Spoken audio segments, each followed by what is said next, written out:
Hello दोस्तों, आज मैं आपको एक कहानी संक्षेप में बताने जा रहा हूँ। अली बाबा और 40 चोर। एक गरीब लकड़हारे अली बाबा का एक अमीर भाई कासिम था, जिसने कभी भी अपने भाई के साथ अपना कोई पैसा साझा नहीं किया। इसके बजाय उसने अली बाबा, उसकी पत्नी और बेटे के साथ बुरा व्यवहार किया। एक दिन जब अली बाबा ने जंगल में लट्ठे काटना समाप्त किया, तो उन्होंने घोड़ों पर बहुत से पुरुषों को देखा और वे छिप गए। वह एक पेड़ पर चढ़ गया और 40 घुड़सवारों को देखा। उन आदमियों के पास सोने से भरी काठी की थैलियां थीं और वे उन्हें एक बड़ी चट्टान पर ले गए। पुरुषों में से एक चिल्लाया, खोल तिल, और चट्टान में एक दरवाजा खुल गया और वह आदमी गुफा में प्रवेश कर गया। दूसरों ने पीछा किया। थोड़ी देर बाद वे बाहर आए और नेता चिल्लाया, बंद तिल। जब चोर चले गए, अली बाबा गुफा के प्रवेश द्वार पर चले गए। उसने जादुई शब्द कहे और प्रवेश किया। वह सभी सोने, रेशम, जवाहरात और सोने के मुकुटों के ढेर से चकित था, यह महसूस करते हुए कि चोरों से चोरी करना ठीक है। अली बाबा ने अपने और अपने परिवार के लिए कुछ सोना घर ले जाने का फैसला किया। घर आकर उसने सोना अपनी पत्नी को दिखाया। उसकी पत्नी जानना चाहती थी कि उनके पास कितना सोना है। वह कासिम के घर उसकी पत्नी के तराजू उधार लेने गई ताकि वह सोना तौल सके। वह नहीं चाहती थी कि कासिम और उसकी पत्नी को सोने के बारे में पता चले, इसलिए उसने कहा कि वे मांस तौल रहे हैं। कासिम की पत्नी ने अली बाबा की पत्नी पर विश्वास नहीं किया और सोचा कि उन्हें मांस खरीदने के लिए पैसे कहां से मिल सकते हैं। उसने एक बर्तन के तले में शहद डालकर अली बाबा की पत्नी को बरगलाया। अगले दिन जब अली बाबा की पत्नी ने तराजू लौटाया, तो शहद में एक सोने का सिक्का चिपका हुआ था। कासिम की पत्नी को उनका राज पता था। जब उसने कासिम को उसके भाई के सोने के बारे में बताया तो उसे जलन हुई। वह अली बाबा के घर गया और अपने भाई से पूछा कि उसे यह कहां से मिला। अली बाबा ने जब सोने का सिक्का देखा तो उसने अपने भाई को गुफा और 40 चोरों के बारे में बताया। अगली सुबह कासिम 10 गधों के साथ 10 विशाल संदूक लिए गुफा में गया। वह पासवर्ड कहकर अंदर आ गया, लेकिन वह वापस निकलने के लिए जादुई शब्द भूल गया। चोरों ने उसे अंदर पाया और उसकी हत्या कर दी।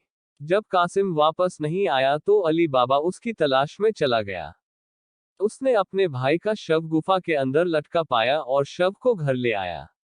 कासिम की दासी मरजाने की मदद से उन्होंने कासिम को उसकी मौत के कारण के बारे में सोचे बिना एक अच्छा दफनाया। चोरों ने पाया कि शरीर चला गया था और जल्द ही उन्हें एहसास हुआ कि किसी और को उनके रहस्य को जानना चाहिए। वे शहर में उसकी तलाश करने निकले। वे आदमी को खोजने के लिए कई योजनाएं लेकर आए। हालांकि हर बार चतुर मरजानेह ने उनकी योजनाओं को विफल कर दिया। चोरों को आखिरकार उस आदमी का घर मिल गया जिसकी वे तलाश कर रहे थे। वे उसका नाम अली बाबा नहीं जानते थे। चोरों के नेता ने उस आदमी को मारने की योजना बनाई जिसने उनसे चोरी की थी। उसने 20 गधे और 40 बड़ा मिट्टी का तेल मोल लिया, ढीले ढक्कन के साथ जार। उसने गधों पर दो दो घड़े लदे और एक घड़े में तेल भर दिया। उसने अपने 29 आदमियों से कहा कि वे अपनी तलवारें और खंजर लेकर घड़ों के अंदर छिप जाएं।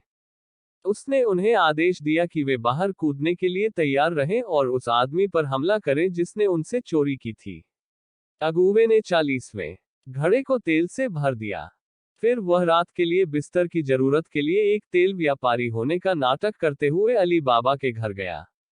अली बाबा ने उसे भोजन और एक बिस्तर और उसके गधों के लिए एक अस्तबल दिया। चोर ने अपने 40 घड़ों को आंगन में एक लंबी कतार में छोड़ दिया। मरजानेह ने अपनी योजना की खोज की और उन सभी 29 लोगों को उन पर उबलता तेल डालकर मार डाला। जब नेता को पता चला कि उसके आदमी लड़ने के लिए तैयार क्यों नहीं थे, तो उसने देखा कि वे सभी मर चुके थे और वह भाग गया। कुछ हफ्ते बाद चोरों का नेता एक व्यापारी के वेश में शहर वापस चला गया। जल्द ही अली बाबा के बेटे खालिद के साथ उसकी दोस्ती हो गई, जो उसे रात के खाने के लिए घर ले गया। अली बाबा ने उसे अंदर बुलाया, लेकिन मरजाने को जल्द ही उस आदमी पर शक होने लगा। रात के खाने के बाद मरजाने ने मेहमान का मनोरंजन करने के लिए खंजर से नृत्य किया। जैसे ही उसने समाप्त किया, उसने अपना खंजर उठाया और रात के खाने वाले अतिथि को मार डाला। सभी 40 चोर मारे गए और अली बाबा और उनका परिवार हमेशा के लिए सुरक्षित था। अली बाबा मर जाने से इतने प्रभावित हुए कि उन्होंने अपने बेटे को उनके पति के लिए उन्हें दे दिया। खालिद ने खुशी खुशी मर जाने से शादी की और उन्हें एक बच्चा हुआ। अली बाबा ने खालिद को खजाने के साथ गुफा दिखाने का फैसला किया। खालिद ने वादा किया था कि जब वह बूढ़ा हो जाएगा तो वह भी अपने बेटे को गुफा दिखाएगा। और इसलिए अली बाबा और उनका परिवार फिर कभी गरीब नहीं रहा। अगर आपको यह कहानी पसंद है तो कृपया लाइक और सब्सक्राइब करें और नए वीडियो अपडेट पाने के लिए बेल आइकन पर क्लिक करें। धन्यवाद।